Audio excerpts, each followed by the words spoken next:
Good morning students, welcome you all in Motilal Nehru School, and today we will read lesson 2nd from geography, and the lesson name is globe, latitudes and longitudes. First we will read about what is globe.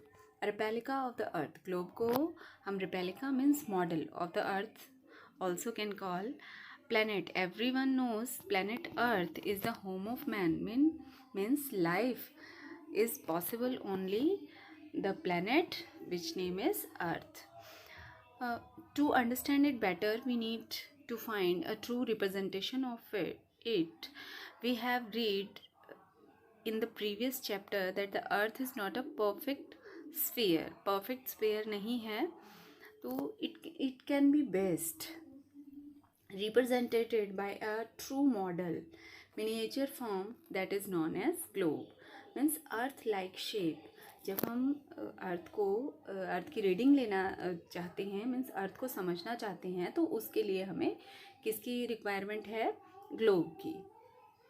Globe are of many sizes and types. Globe बहुत size के और type के हैं, जिसमें big globes हैं जिनको हम easily carry नहीं कर सकते, बट अब जो now inflatable and folding globes which can be kept in pocket or also available. Globe is not fixed. Globe fixed नहीं है. It can be rotate along its axis. जो इसकी axis हैं, इस पे ये rotate करता है, move करता है. First we will read how globes are useful. On globes, continent and ocean are shown in their correct relative size and shape. जो ग्लोब है उसके ऊपर हमारे जो कॉन्टिनेंट है और जो ओशन है वो एग्जैक्ट जो उनके साइज़ और शेप है उससे हम देख सकते हैं. डिस्टेंस और डायरेक्शंस वो भी उस पर करेक्ट होती हैं. Globes are useful. Day and night कैसे अकर होते हैं वो भी ग्लोब से हम जान सकते हैं, समझ सकते हैं. जो सीज़न है, डिफरेंट सीजन्स हैं, पूरे ईयर में होते हैं, उसके बारे में भी ग्लोब हमें मैक्सिमम जानकारी देता है. नेक्स्ट है, there are also some problems with globe.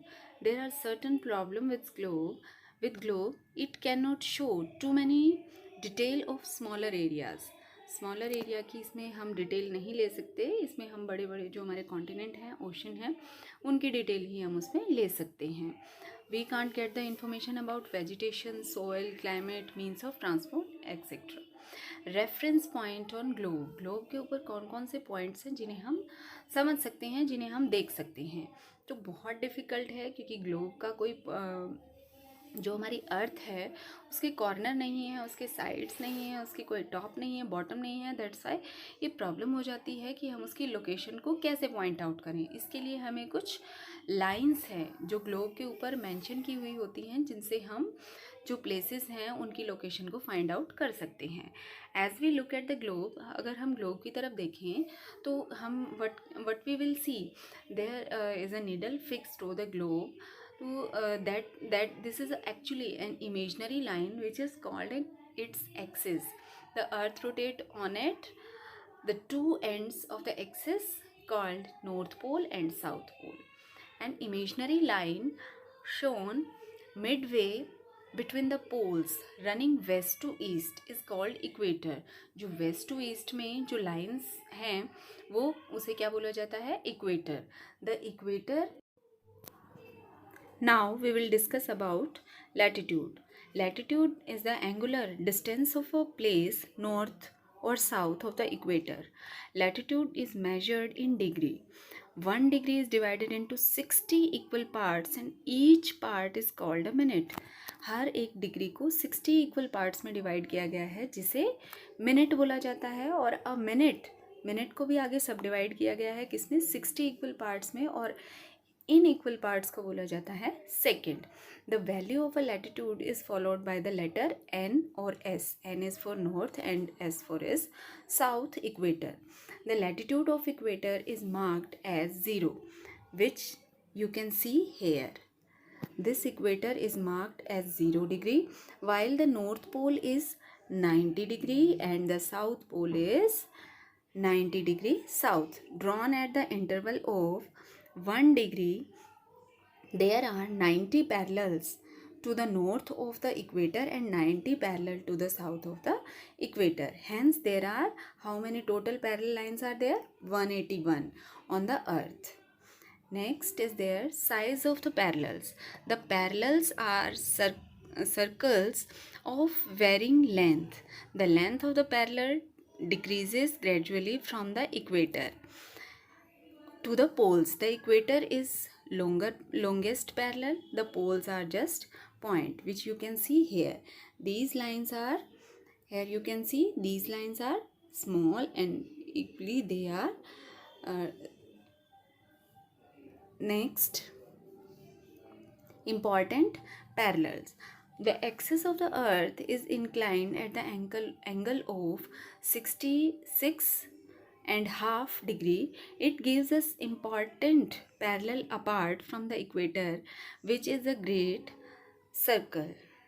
These are follows. First is there Arctic Circle.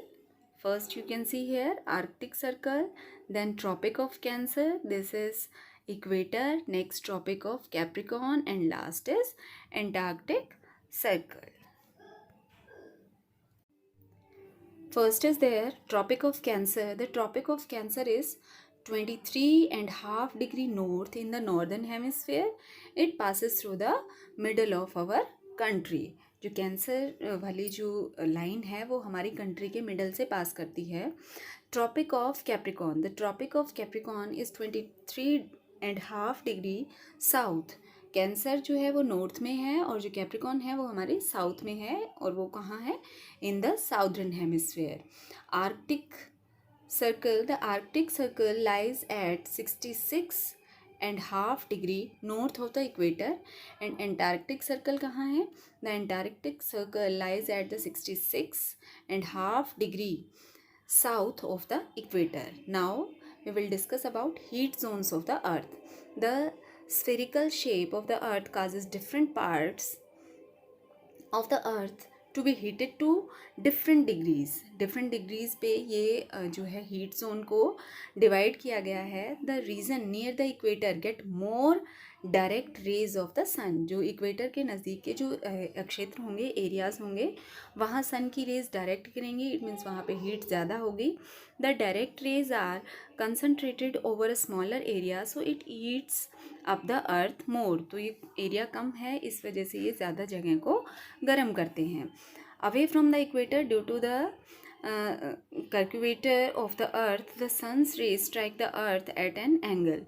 The slanting rays spread the heat over a large area, so they do not heat to the same extent as the direct rays. जो direct rays होती हैं, जितना वो गर्म होती हैं उतनी दूसरी रेज गर्म नहीं होती.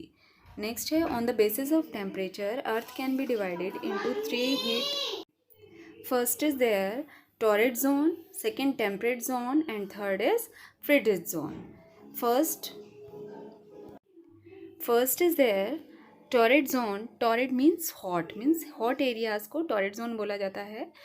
This region receive maximum amount of heat throughout the year because the rays of sun fall vertically on the region. This region lies between the Tropic of Cancer and the Tropic of Capricorn. जो Tropic of Cancer और Capricorn है, उन दोनों के बीच में ये reason, ये क्षेत्र लाई करते हैं. सेकेंड इसमें है temperate zone. The region between the Tropic of Cancer and the Arctic Circle in the northern hemisphere and the Tropic of Capricorn and the Arctic Circle in the southern hemisphere are less hot. जो Tropic of Cancer और Arctic के बीच के areas और जो northern hemisphere के जो ये दोनों हैं, जो नेक्स्ट इसमें दूसरी जो है ट्रॉपिक ऑफ कैंसर और एंटार्क्टिक सर्कल के बीच का एरिया जो साउदर्न हेमिस्फीयर में आता है, वो थोड़ा कम गर्म है. This is because the angle of the sun rays goes on decreasing toward the pole. जो poles हैं उनके सामने ये जो सन की रेजेस हैं वो थोड़ी डिक्रीज होती जाती हैं. These areas have moderate temperature and are therefore called the temperate zone. In areas में ज़्यादा टेम्परेचर नहीं होता, मीन्स मीडियम रहता है, ठीक ठीक रहता है, इसलिए इसे टेम्परेट जोन्स बोला जाता है. Last, frigid zone is there. Beyond the Arctic and the Antarctic circles, it is very cold. This is due to the extreme slanting rays of the sun. तो यहाँ sun की rays नहीं आ पाती, that's why यहाँ बहुत ज़्यादा ठंड रहती है. These zones are called frigid zones. The north frigid zone lies between the Arctic Circle and the North Pole in the northern hemisphere, and the south frigid zone lies between the Antarctic Circle and the South Pole of the southern hemisphere. That's all for today, and tomorrow we will discuss about the longitude.